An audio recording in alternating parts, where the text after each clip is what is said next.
Hello, everyone. Welcome to today's live broadcast, Exploiting pH as part of your RPLC method development strategy.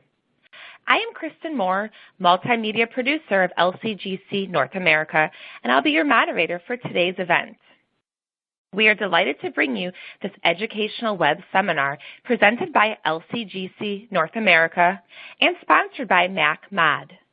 A company should be able to condense its mission statement into a simple phrase. MacMod's mission statement is smarter chromatography. But you may ask, just what does smarter chromatography mean?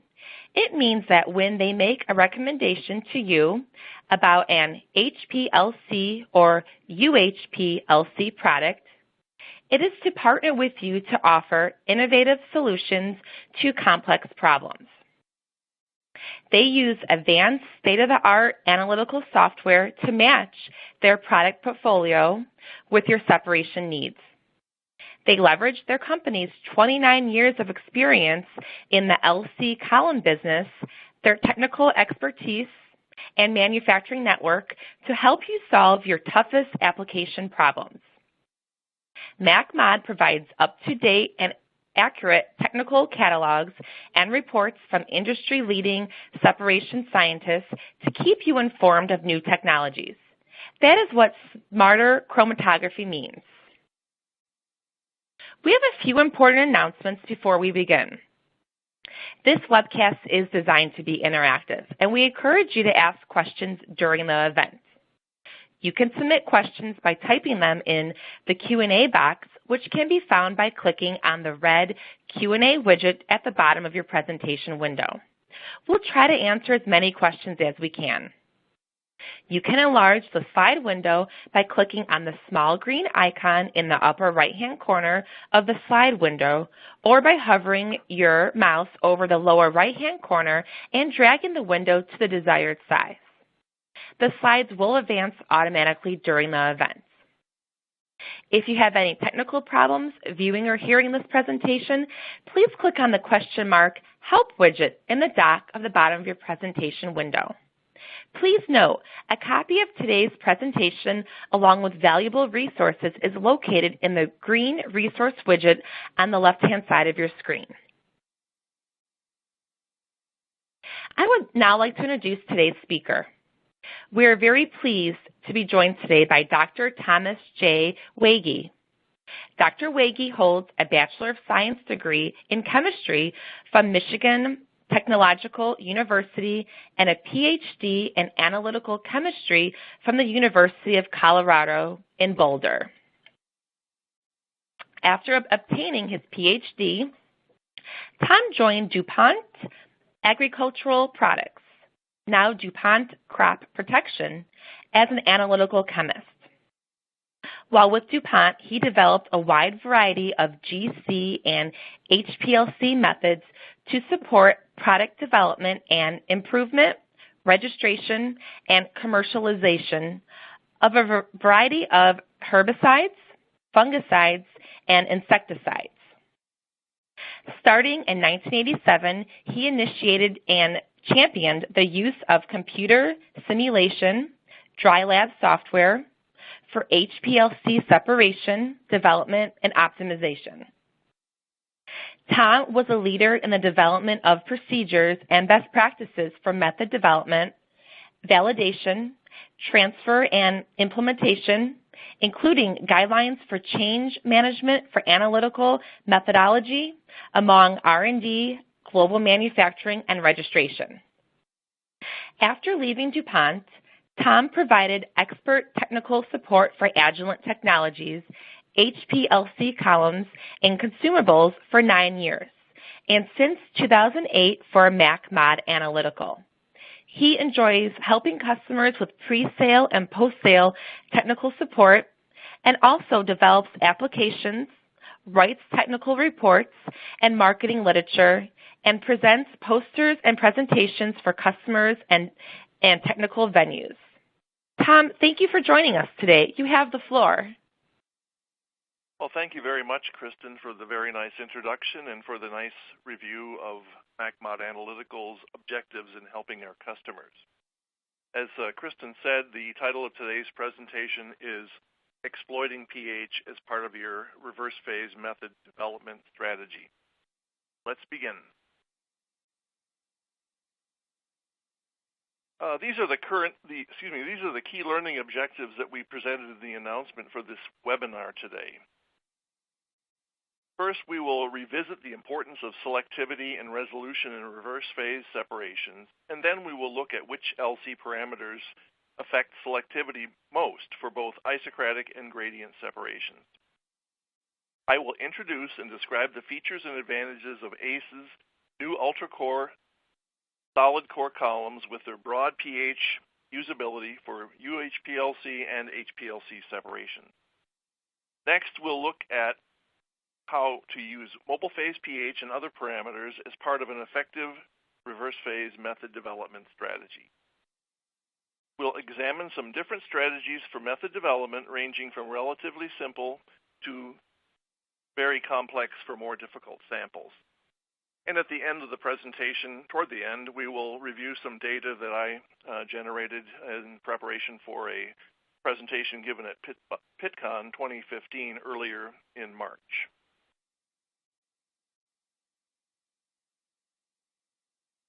Here's an outline of today's presentation. We'll start with a brief review of resolution and selectivity. We'll examine some of the key factors affecting selectivity. I'll show a slide on how the various parameters that affect selectivity are prioritized from work done by Lloyd Snyder, John Dolan, and Peter Carr. We'll look at some method development strategies for both screening and optimization of methods. I'll introduce and describe the ultra-core super C18 and super phenylhexyl phases. Talk a little bit about what PBT is. We'll look at how orthogonal these various ultra-core phases are and in combination with changes in conditions of the method, including solvent, pH, and so on. We'll look at a recommended method development strategy for using ultra-core phases. And then I'll show some real-world examples from my PitCon 2015 talk, including 2 different samples in method development for appetite suppressants as well as for drugs of abuse. I'll briefly show a couple of the new applications on ultra-core phases, in particular one on LCMS. I'll conclude with a summary, and then we'll take your questions, and hopefully I can provide some good answers for you. Let's begin with resolution. Obviously, when you're doing any kind of an analysis, you get your maximum accuracy and precision by having your analytes resolved. But you don't want to have too much resolution, otherwise you're wasting time in your separation. And as we all know, time is money, and we want to get the most data and results to make the best decisions we can, the fastest we can. In general, the resolution value of 1.5 indicates baseline resolution for 2 equal size peaks, but most people who are doing method development shoot for 1.7 to 2.0 as a minimum, so that there's some leeway there as column ages and you can get more lifetime out of your column. The resolution equation is given on the left side of the slide, where you see that the retention time difference times 2 divided by the peak width sum is the value you get for resolution.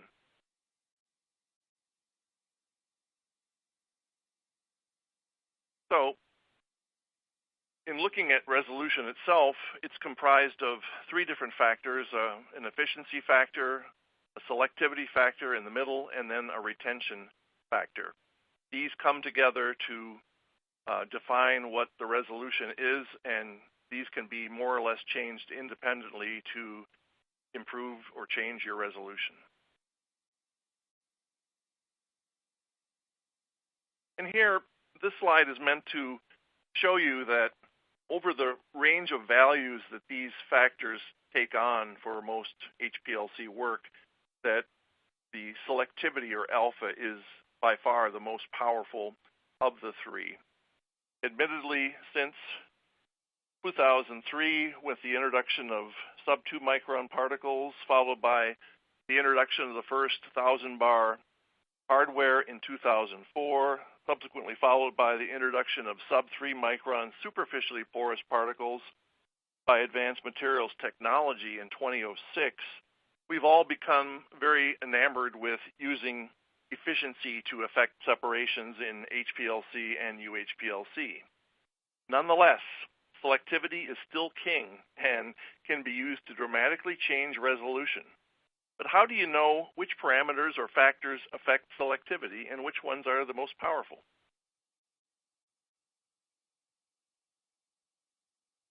On this slide, I've listed the parameters that affect resolution and selectivity the most for isocratic separations on the left and for gradient separations on the right.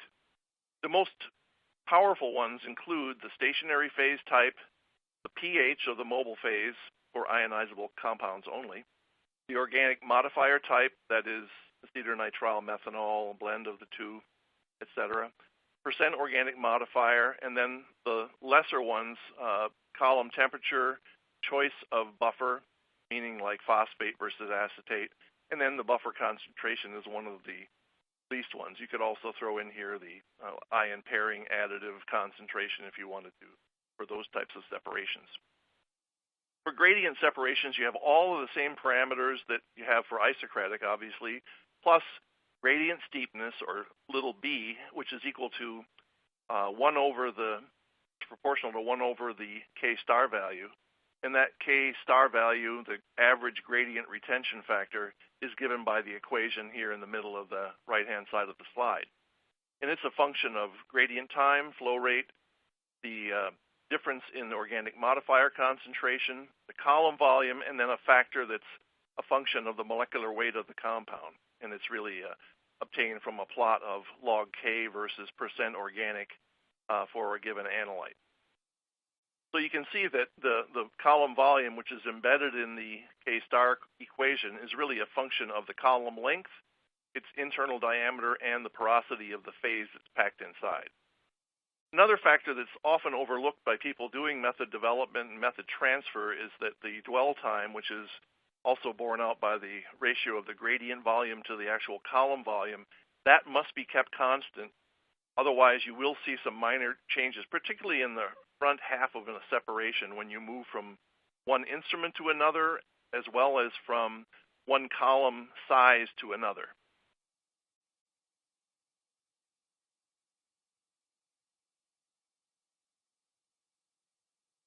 Sorry, the slides are changing a little slowly here. On this slide, I'm showing some factors prioritized based on a publication by Lloyd Snyder, John Dolan, and Peter Carr. And by far, the pH of the mobile phase is the most powerful factor for changing selectivity, followed closely by organic modifier, gradient time, the phase of column that you're using. The percent organic modifier and column temperature are pretty much equal, and then followed last by the buffer concentration.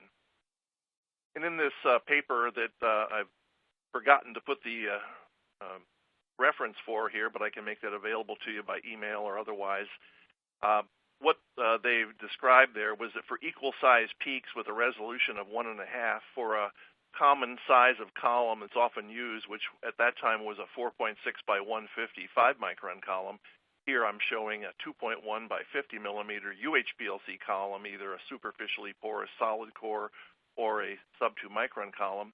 And with a K value of 1, you come up with a log alpha value for separating two co-eluting peaks of 0.05, and Snyder proposed doubling that to 0.10.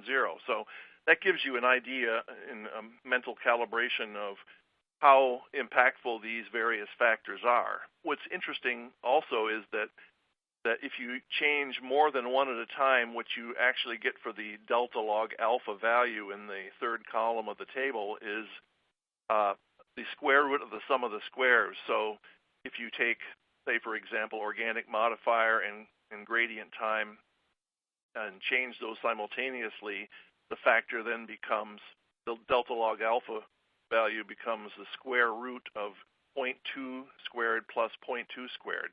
So it magnifies the impact when you change more than one factor at a time. just a quick comment about the importance of pH for ionizable compounds. Traditional wisdom and recommendations from the experts in the field have said that you really should begin your method development work at low pH, because that's the pH for where silica-based columns, all of the silanols that are unbonded or end capped, are fully protonated, and your bases are positively charged but will tend to interact least with your silanols. Your neutrals are unaffected, and your your acidic analytes are fully protonated or mostly protonated and are going to be best retained.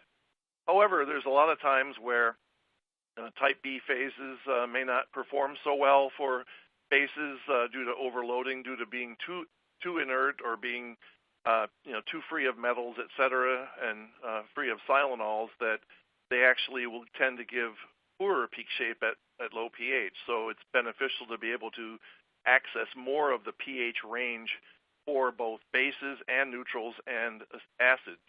And I, for one, have not had a lot of experience over my years of working in LC with the higher pH range, simply because there weren't a lot of good columns around that could handle mid to high pH. Now I believe we have some that can do that in the ultra-core phases.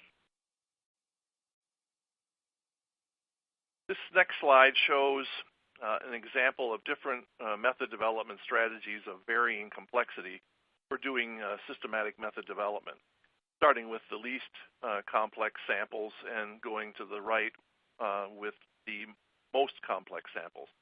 And these are scenarios in which you would say in the first box on the left top row there, one column phase, one temperature, one pH, possibly two organic modifiers, meaning aceternitrile and methanol, for example, and one gradient time, which you might pick to be an effective K-star value of like 3 or 5 or something like that. Set your flow rate for ideal for your particle size of interest. You try aceternitrile and methanol separately with your given pH that you've selected, and that may be adequate to develop a separation after you optimize your gradient or move to the appropriate isocratic conditions.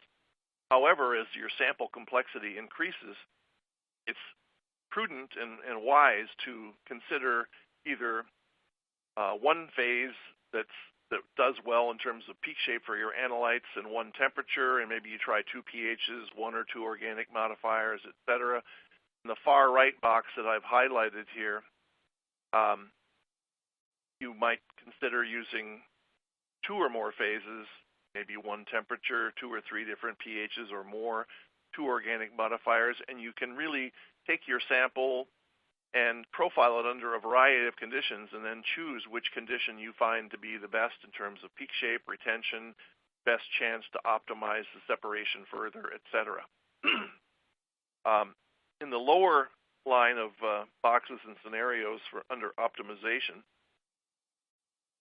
we see that I've highlighted one there in terms of taking that a step further. Once you've found a condition that looks promising, then you can approach it by doing ideally some computer simulation in which you change the variables in a systematic way and then can use computer modeling to find the best place to work that's most robust and gives you the desired resolution for your poorest separated peak pair. Now I'd like to take a few minutes to introduce the ACE ultra-core solid core columns. They're available for UHPLC/HPLC in a 2.5 micron particle size, as well as a 5 micron particle size for purely HPLC separations, and by that I mean 400 bar or below.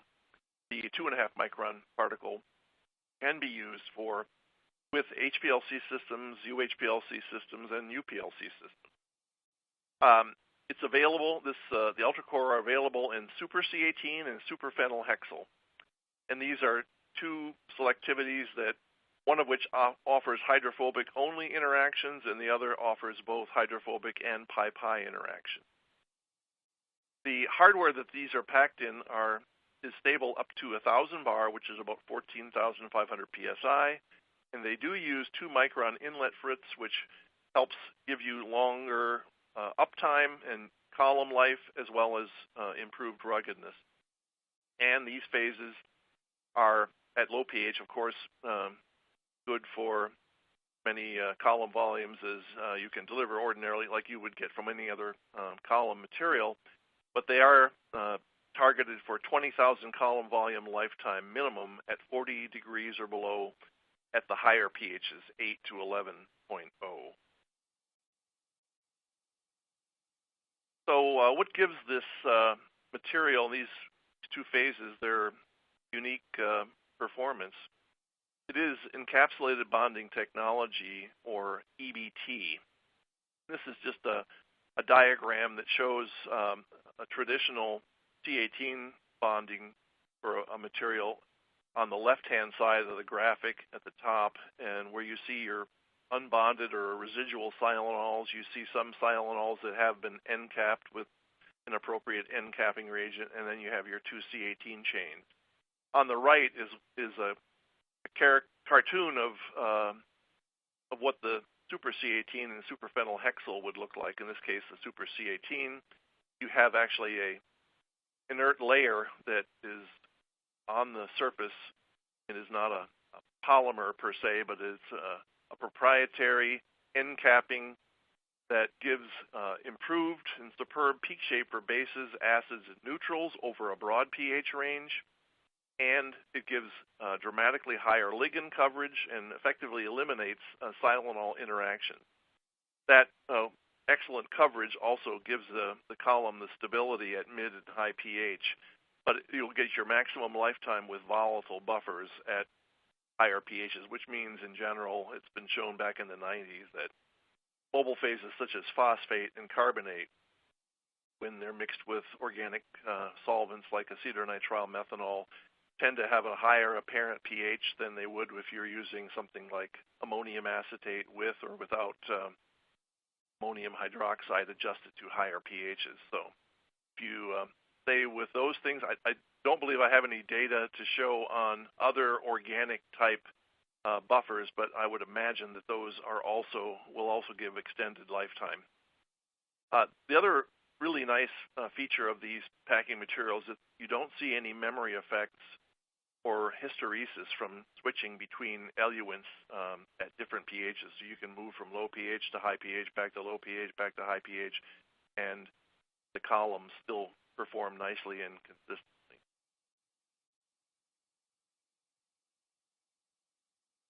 Now, just a brief introduction to the way that orthogonality of phases and conditions are often measured by many now.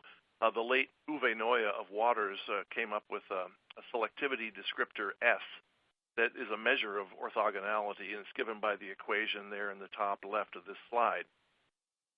And example plot, scatter plot is shown on the top right.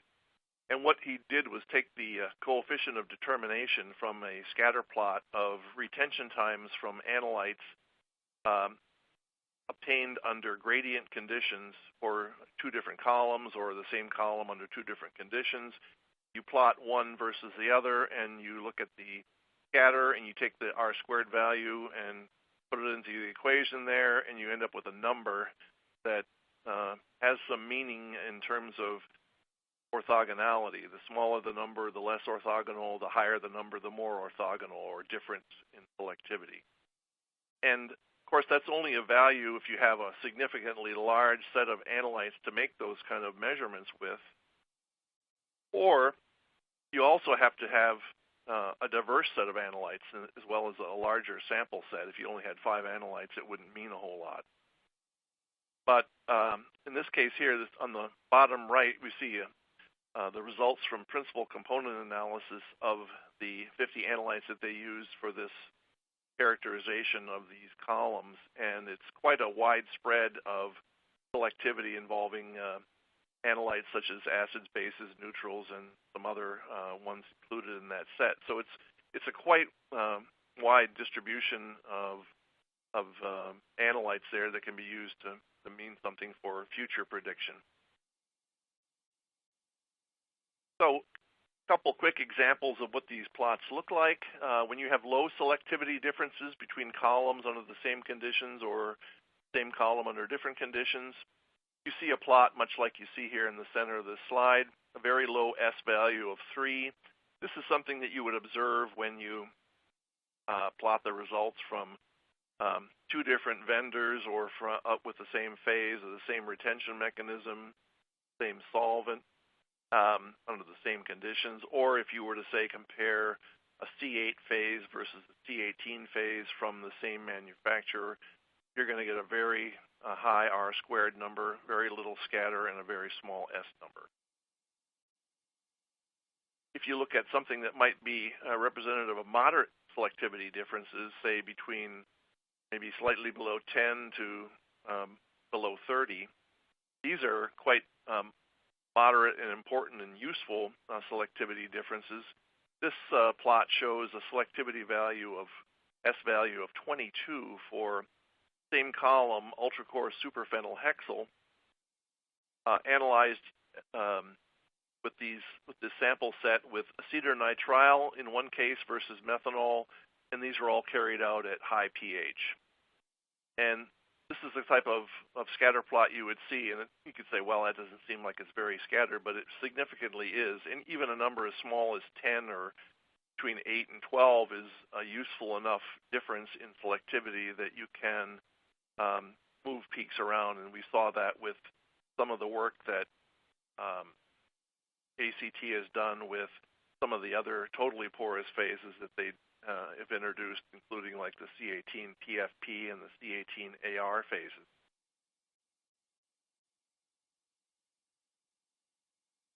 This is an example of very high selectivity value differences, an S value here of 81, and quite a broad scatter in the scatter plot here. This is for ACE ultra-coarse super C18 separations of these 50 analytes in acetonitrile and comparing low pH in the y-axis versus high pH in the x-axis. This is the kind of plot that you would expect to see when you're changing multiple variables, something greater than 30, not necessarily 81. Again, when you are changing pH, you want to do that with a column that can handle the other conditions. Obviously, you don't want to put it, carry out method development on a column that's going to last you for a few days or a week. Here's an example of a separation carried out at low pH with methanol in both cases for the super C18 and the superphenyl hexyl. And here you have an S value of 19 for a fairly large set of analytes, up to about 23 components. And highlighted by the circles are some of the differences in the separation between the top and the bottom.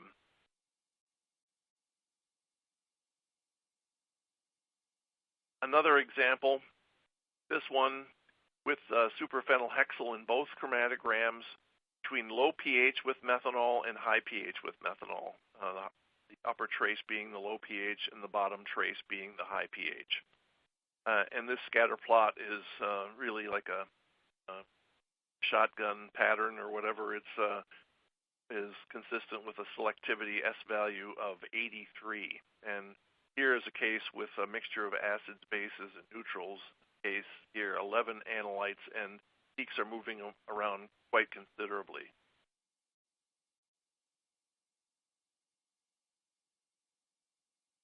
This next slide shows experimental design combined with the S values for the various combinations for low pH, namely pH 3 in the bottom left-hand side of the slide versus pH 10.7 with ammonium hydroxide for the two phases.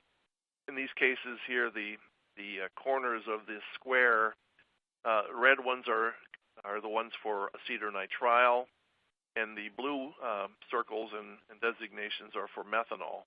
And then the numbers that are along the diagonals and along the sides of the square represent the S values that they obtained for, for comparison of those 50 targeted analytes that they use for the comparison of orthogonality. The average orthogonality value, or S value, is 24 between aceternitrile and methanol, and between the two phases, 13. Again, I mentioned that even a number that size is still adequate to move peaks around for method development purposes. Looking at it in another plane, you have in the upper plane the red circles, or filled in circles. You have the two different phases in aceternitrile. In the bottom plane, trapezoid, you have methanol in the blue circles, and you can see the big changes for both phases, moving from low pH to high pH in either aceternitrile or in methanol. Here, the average S values switching between low and high pH is 82, and between the super C18 and the super phenylhexyl, it's 13.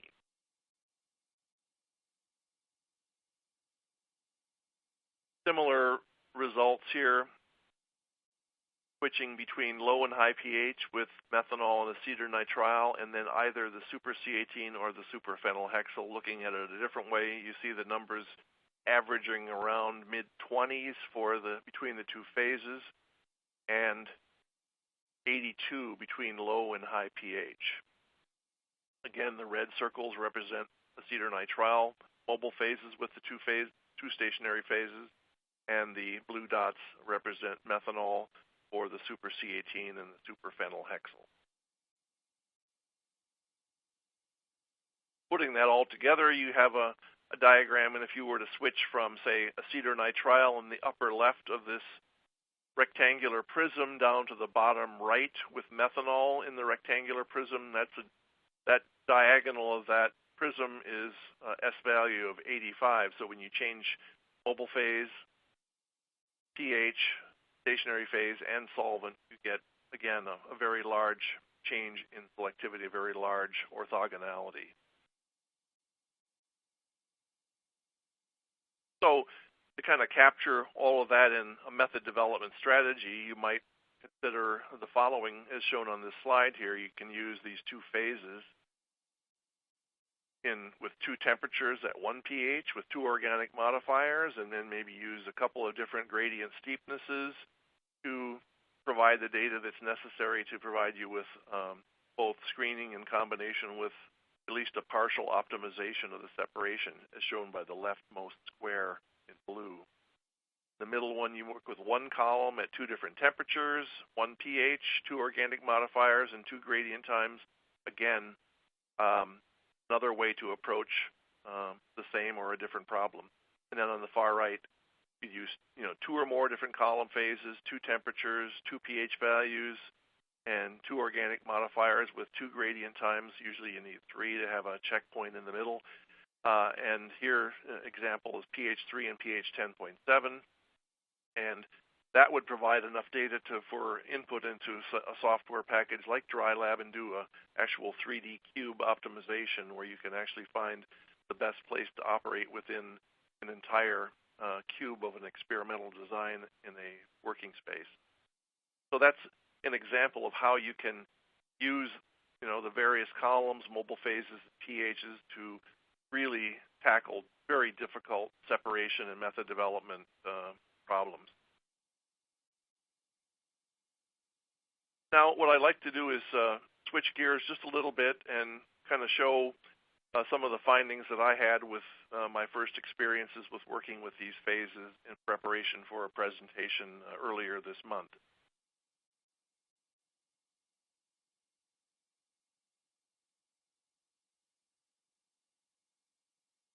And my objective really was to explore the performance of these columns, and I was starting out by working with a couple of fairly short, narrow diameter columns, 2.1 by 50 millimeter long, super C18 and super phenylhexyl. I wanted to examine how they performed in both aceternitrile and methanol, and I wanted to take a look really across the pH range, starting with 2.8, 3.8 at low pH, and then some of the higher pHs surrounding the pKa for ammonia, which is at 9.2, so plus or minus 1 pH around the ammonia pKa. And then also, I'm not data not shown here, but I did some work at intermediate pHs surrounding the 10.2 pH as well. For this work, I worked with a Shimadzu 600 bar system. I believe it has a delay volume of about 0.4 milliliters, 600 bar max.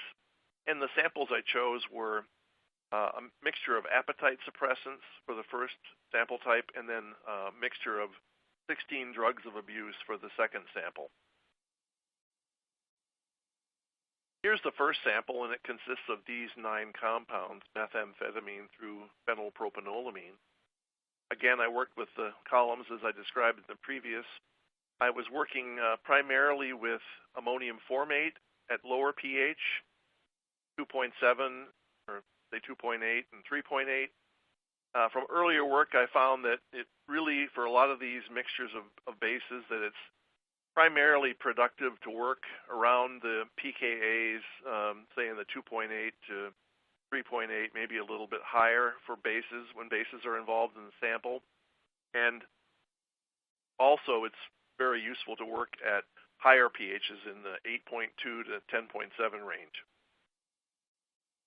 For gradients, for screening, I wanted to work between a fairly low organic and fairly high organic to make sure that I was seeing all the peaks, because I'd never worked with these samples before directly. And as you'll see in some of the slides, I originally started out with working using a gradient from as low as 2% organic going up to 30%, which I quickly found was not adequate except under the very low pH conditions. What I found was that, of course, as bases become more neutral in their character as you move to higher pH, they're retained more, and you need to be able to go up to higher percent organic in order to elute them off, and that's particularly true for methanol versus acetylnitrile, as methanol is quite a bit weaker.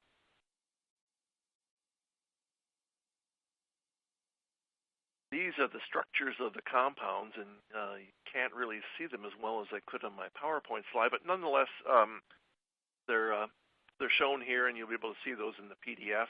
In the table on the right, I have listed the pKa's, the log P's, and the PI's for the various compounds if they have them, as well as the last column, which is the retention time with acetylnitrile and the pH 10.2 buffer with ammonium acetate adjusted with ammonium hydroxide on the 2.1 by 50 and so on with the conditions shown there, and they're listed in increasing elution order or retention time. All of the log P, PI, and pKa values were taken off of chemicalize.org, which will do a nice job of presenting calculated values for those for use for deciding things and doing your method development work. The reason why I chose the appetite suppressants was that I had a customer that called in middle of last year from the FDA, Phyllis Wilson, and she was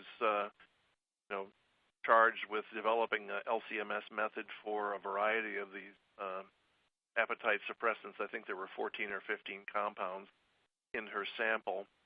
And she had tried a lot of method development work from low pH to mid pH, and actually had found that pH 5.1 was the best for her sample up to that point. And she had tried, I think, some different C18 phases as well as a phenyl phase from some competitors, and gave us a call. And I thought it would be a good opportunity to work with her, not only to see how some of our totally porous phases worked, but also to see how well the totally porous super C18 phase worked.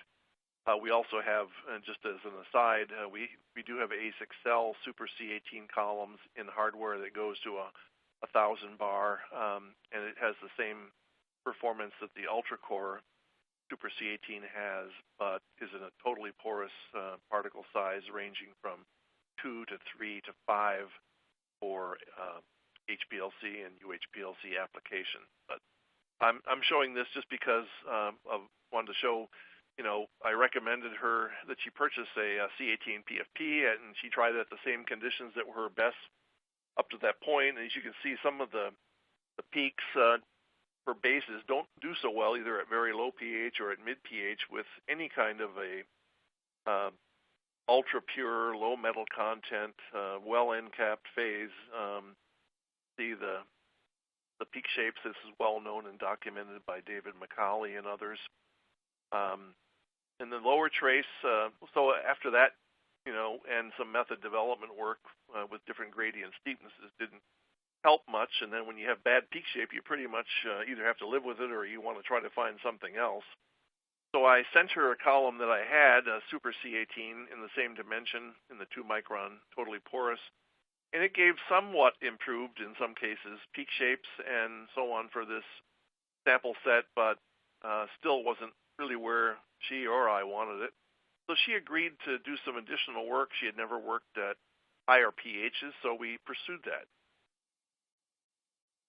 We tried separations at pH 8.2, 8.7, 9.2, 9.7, 10.2, 10.7, so on, just to kind of do what I did with the samples, as I'm going to get to here in a second. And as it turns out, you can take dry lab software, and if you take even a gradient separation and kind of like using dry lab in a little bit different way, you're actually putting gradient data into the pH optimization and retention times, but it will produce a window diagram, and it predicted that pH 9.3 was the optimum, and it did a pretty nice job of predicting how things would look. And this is, like I said, it's ammonium acetylnitrile gradient from 10 to 90%, a fairly simple thing. We didn't even go beyond this in terms of optimizing a gradient steepness or any kind of a gradient program, but it just basically just dropped it into the same gradient that she had been running, but at that desired pH. And I thought it came out quite well in terms of the peak shapes for all of them, and then improved resolution and selectivity. The one thing you have to be careful when you move to other pHs is that, of course, the UV absorbance can change for analytes as you move from one pH to another, especially dramatically changing pH. But also, your mass spec sensitivity can also change. So you have to everything in chromatography and in life is a compromise. So you have to kind of dial all those things together in terms of what your objective is versus what you want. You can get pretty peaks, but if you can't see them, it doesn't matter. So anyhow, I just wanted to kind of go through that first just to show you what that. So I chose a few of the compounds from her sample set, which I described in earlier slides. And so I thought I would do some experimentation here. I'm showing on this slide two different pHs, low pH at pH 3.8 with ammonium formate and higher pH at 10.2 with ammonium acetate adjusted with ammonium hydroxide. The traces on the left ran from 2 to 50% organic for both acetylnitrile on the top and methanol on the bottom left. And similarly, the acetylnitrile is on the top on the right, and on the bottom right, it's methanol. You can see that I had to go up to 70% organic for the two traces on the right-hand side of the slide because the retention increases quite a bit when you raise the pH for all these. These are all basic analytes. So I've circled the peaks that were poorly separated there, in particular at the early part of the run, and there was another pair just before the large chlorodiazepoxide peak there in the upper right trace, for example, that was partially resolved under the conditions of this. When I did a lot of this work, I tried to fix the K-star value at about 14, and it's an odd number, 14.3. These were all carried out at 0.6 mils a minute at 30 degrees C. And again, these are screening gradients meant to kind of show, how do the different conditions perform in the different phases. So that's what I learned from this simple step here of running these under these various conditions. Nonetheless, you can do optimization on one of those conditions that you most like the most, or in this case here, I'm showing some examples of two gradient runs from 2 to 70% in 10 minutes in the upper left trace and in 20 minutes in the bottom left trace. If you input those data into DryLab, as simple as those chromatograms are, you can come up with an optimized separation. Shown on the right is the 3 by 100 millimeter column, 2.5 micron, 1 milliliter per minute, and it's a linear gradient from 15 to 60% in about 10.5 minutes at pH 10.2. Again, at 30 degrees C. So, it came out nice for that. It wasn't as complex of a sample as what she had, but it was a way of coming up with a separation like that, and also showing how you can scale up. Again, the linear velocity for the left-hand chromatograms is not the same. Take that back. This one, we are using the 3 by 100 in both cases. You'll see in some subsequent slide that worked from the 2.1 by 50 to the 3 by 100. The next sample I dealt with was a sample of 16 drugs of abuse, and those include normorphine, morphine, and so on, as shown in the table on the right-hand side of the slide. I've highlighted the compounds that are isobaric, that have the same molecular weight in the same color. So you see that normorphine and dextromethorphan are very comparable in molecular weight, but in terms of the retention time, in this case on the superphenylhexyl in a low pH gradient from 2 to 50% acetonitrile, they're at the opposite ends of the chromatogram. And similarly for the other colored isobaric compounds, they're well separated under the pH 2.8 conditions, and they also are nicely separated on the optimized conditions you'll see in a few minutes. This slide compares the UltraCore Super C18 2.1 by 50 size with 4 different pHs using acetonitrile. The upper left is 3.8 pH, the upper right is 8.2, the bottom left is 9.2, and the bottom right is pH 10.2. Again, at the higher pHs, it was necessary to use a higher top end for the gradient in terms of percent organic, and I did attempt to keep the K-star value the same at 14.3. That can easily be done with Excel or other means. Do that. So you can take a look at these and you can say, where is the best place to operate, or which of these conditions looks most promising in terms of peak shape and in terms of potential for further optimization. And personally, I'm looking at these. The upper left looks to be a good candidate with at pH 3.8, and really the bottom right also turned out to be, but even the 9.2 pH could be easily used for that. In this case, I compared the superphenylhexyl phase in the same size at 4 different pHs. They're the same ones as I described in the previous slide, 3.8 top left, so on, 8.2 in top right. Here you can see that the 8.2 and 9.2 give some misshapen peaks, and you're going to see some kind of strange behavior sometimes for certain analytes, and it's very analyte dependent. So really the top left and the bottom right at the 2 pH extremes turned out to be the ones that have the most potential for additional optimization. This is a slide showing 15-minute and 30-minute gradients left and right side of the slide. Separations carried out on a 3 by 100 size, 2.5 micron for the 16 drugs of abuse on a superphenylhexyl UltraCore, and you have nicely all of the components separated, although there's one peak pair that's partially resolved there, as shown in the 2 blown up regions of the chromatograms. This slide shows the translation of the gradients from a 2.1 by 50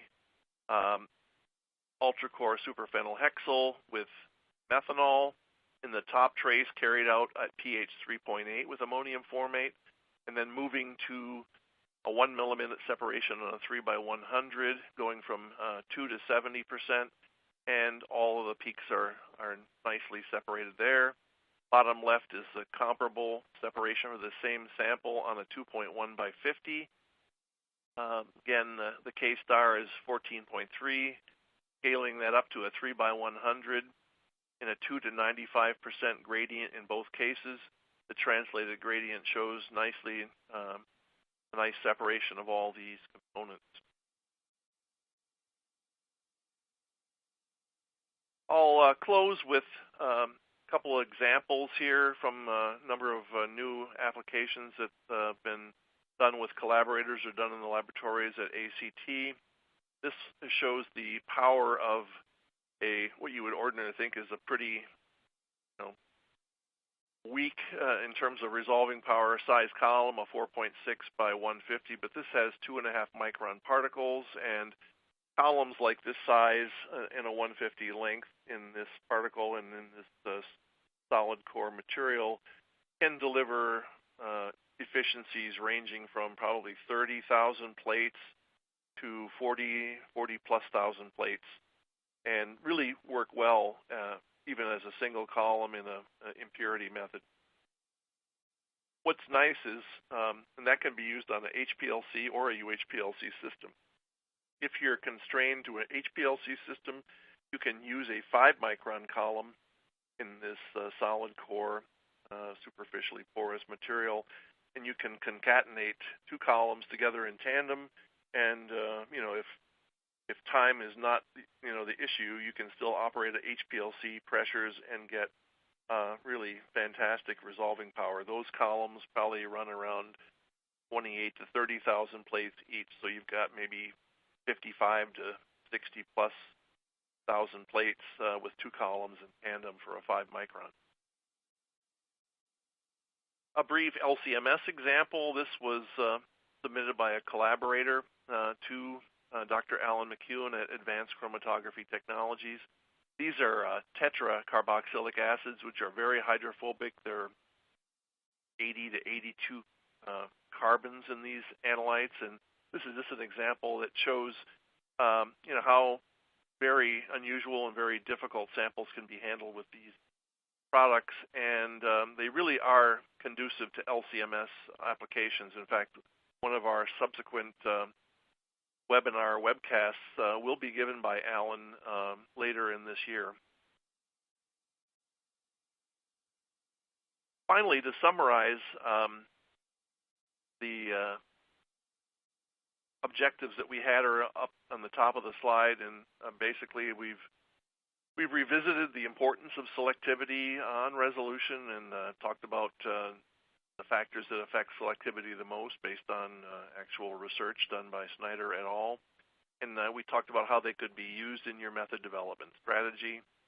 I described the new ACE ultra-core solid core columns for UHPLC and HPLC and showed how they could be used over a broad pH range to provide very powerful tools for method development.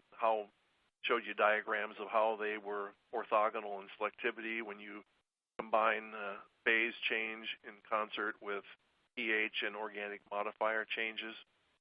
And we also talked about and discussed some method development strategies for simple samples as well as for very challenging samples, how you can use the combination of various organic modifiers, stationary phases, and mobile phase pH changes to affect even very difficult separations with 10, 20 more analytes. And with that, I would like to thank you for attending today, and I would like to remind you that MacMod is a relatively long-time player in the HPLC and UHPLC market, been around for almost 30 years, and we are representing ACE, Halo, and Protosil columns for quite a long time, and we're the exclusive distributor for ACE and Halo, and one of the main U.S. distributors for Protosil columns. And with that, I am open for questions. Thank you, Tom, for that informative presentation. Before we get started, we're going to take 2 brief polling questions. you can click directly on your screen to submit the question. Let's pull up the first question. Would you consider using pH as a selectivity modifier after attending this webinar? Again, you can just click directly on your screen, and our choices are yes or no. Okay, great, thank you. Let's move on to the next polling question, please. Would you consider using mobile phase pH between 8 and 11 after having attended this webinar? Our choices are yes or no. Let me repeat the question. Would you consider using mobile phase pH between 8 and 11 after having attended this webinar? Thank you for taking those two brief polling questions. We're going to move right into the question and answer portion. As a reminder, you can submit questions by typing them in the Q&A box, which can be found by clicking on the red Q&A widget at the bottom of the presentation window. Okay, Tom, our first question is, can you please explain once again what is the orthogonal column? I know about orthogonal selectivity like Hillock in some applications, but not columns. Thank you. Well, certainly different modes of chromatography can be orthogonal, like Hillock compared to reverse phase separations. But in the reverse phase mode, there are columns that are very similar in selectivity and retention, or similar in selectivity but not so much in retention. But there's also a number of different tools that are out there right now that go beyond what some of our customers have been using for a long time, which is, percent carbon load and, porosity and bonded phase load in terms of or surface area, meters squared per gram, and so on. There are tools out there like www.hplccolumns.org, and the USP site also has the same database that was really developed from work done over a long period of time between Snyder, Dolan, and Carr and collaborators. Now that work is being carried on after John Dolan passed the torch to Dwight Stoll at a university in Minnesota, and he is the one that is continuing on with characterization of columns and then puts the data up on the web and on the USP site so that people can make scientifically based empirical decisions about which columns are closest and which columns are most dissimilar in selectivity. Excellent, thank you. And this question kind of goes hand in hand. Can you please explain a little more on using two orthogonal columns in tandem? I'm sorry if I gave that impression. Actually, that is a technique that is being considered more about putting two different phases in tandem directly to give you kind of like a composite phase, if you will, or composite column. But what I meant was putting two columns of the same stationary phase in tandem to give you twice as many plates, and of course the square root of 2 times the number of the improvement in the resolution. So now using two columns with different selectivity in tandem, that probably goes beyond the scope of this seminar or webinar, but I'd be happy to answer that one afterward. But that was not my intention in mentioning that. Those were the same phase in the same geometry, or maybe even a shorter geometry, but ideally to multiply the amount of resolving power that you have. Great, thank you, Tom. Our next question is, have you seen any instrument compatibility issues at the very high pH near 11? The highest I've worked on a consistent basis was 10.2, although I did do some work at 10.7. Some instrument manufacturers, if you're going to work exclusively at high pH for a long period of time, I know Agilent, having worked there, they have a high pH kit that you can modify your various models of your HPLC system with to get rid of some of the Vespel and so on, and replace the polymers with other ones that can handle the high pH better. But I've worked at high and low pH over a month's time here and there, and have had no observed problems with any damage to the instrument.